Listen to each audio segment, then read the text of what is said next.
घर की दीवारें यादों एवं तस्वीरों के स्थान होते हैं।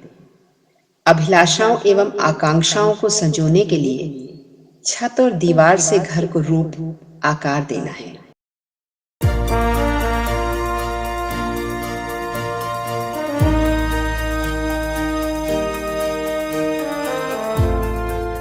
टेक्नोलॉजी ऑफ होम भारत में निर्माण की बेहतरी के लिए शैक्षणिक जगत के साथ साथ उद्योग के प्रतिष्ठित दिग्गजों द्वारा ज्ञान साझा करने का एक स्वतंत्र मंच है। ये जेके सीमेंट और association of infrastructure industry India की एक संयुक्त पहल है।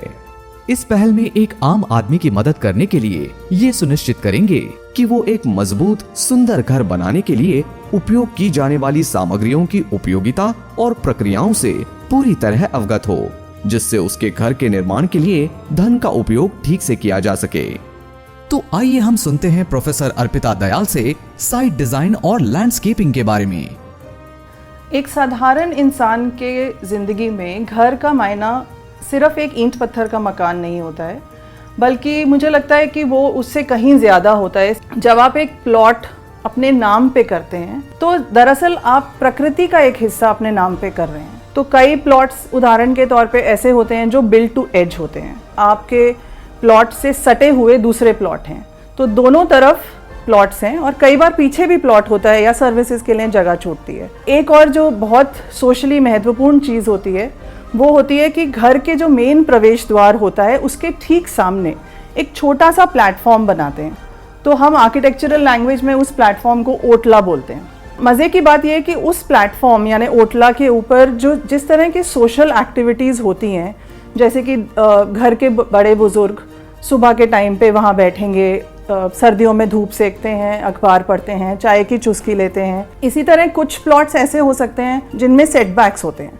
सेटबैक वो प्लॉट लाइन के बाद की जगह होती है जिसको आपको छोड़ना पड़ता है कंपल्सरीली, ताकि वहाँ से आप बिल्डिंग स्टार्ट कर सको।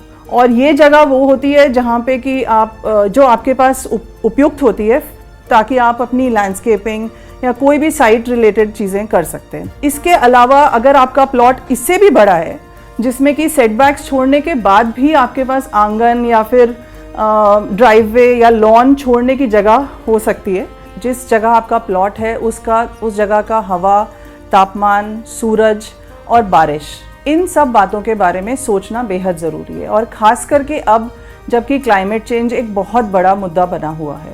अगर आप ये पता लगा लीजिए कि आपके प्लॉट के हिसाब से सूरज का क्या पाथ है, आपको बहुत क्लियरली ये समझ में आ जाएगा कि किन हिस्सों में ज़्यादा हीट आएगी और उन जगहों पे आप किस तरह के फंक्शंस प्रोवाइड कर सकते हैं, आपकी बिल्डिंग की ओरिएंटेशन किस तरफ रहेगी और कौन से ऐसे जगह हैं जहाँ पे कि आपको सोलर गेन नहीं चाहिए।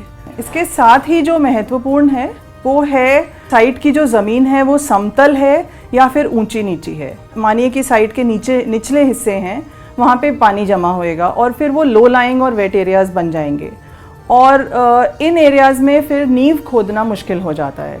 ऐसे ही अगर कोई साइट के ऊंचे एरियाज़ हैं तो वो साइट लाइंस ब्लॉक हो जाती हैं, तो आप अपने साइट का जो लेवल है उसको थोड़ा सा रेज कर सकते हो ताकि वो साइट लाइंस ब्लॉक ना हो। अगर आप पता लगाएं कि आपकी साइट की जो सॉइल है यानी मिट्टी है उसका क्या बियरिंग कैपेसिटी है, तो इससे आप ये समझ सकते हैं कि साइट के किस हिस्से में आप अपने घर को बना सकते हैं और किस हिस्से में नहीं बना सकते।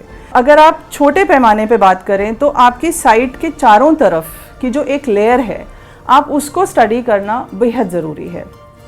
तो इसका मतलब ये है कि इससे अगर आप ये देख लें कि चारों तरफ क्या हो रहा है तो उस हिसाब से आप अपनी एंट्रेंस प्लान कर सकते हैं, आपको किस तरफ खिड़कियां दरवाजे ज़्यादा देने हैं, आपको अपना प्रवेश द्वार कहाँ रखना है, आपको किन जगहों को खाली छोड़ना है, कहाँ पे ट्रांसपेरेंसी ज़्यादा चाहिए, कहाँ पे प्राइवेसी ज़्यादा चाहिए। छोटी से छोटी जगह भी आपके घर का या प्लॉट का जो एक माइक्रो क्लाइमेट होता है उसको इम्पैक्ट कर सकता है अगर आप उसको ढंग से डिज़ाइन करें। तो इसलिए अगर एक छोटा पैच भी है तो आप उसमें लैंडस्केपिंग कर सकते हैं।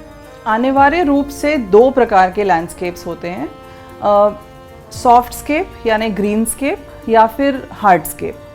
तो जाहिर सी बात है कि सॉफ्ट स्केप में वो जीवित तत्व आएंगे जैसे कि पेड़, पौधे, घास इत्यादि, और हार्डस्केप्स में आएगा कंक्रीट, पेवर ब्लॉक्स, बजरी एट्सेट्रा। आप कुछ कर्व्ड लाइंस भी यूज़ कर सकते हैं, कुछ स्ट्रेट लाइंस यूज़ कर सकते हैं। आप कुछ नेचुरल लाइट और आर्टिफिशियल लाइट दोनों की तरफ देख सकते हैं।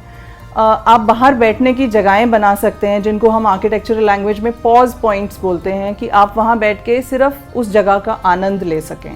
आप ऐसा मटेरियल यूज़ करिए जिसको बार बार रिप्लेस करने की ज़रूरत ना पड़े, जो वेदर प्रूफ हो और जो सुविधाजनक हो, लंबा चले, तो बेहतर रहेगा।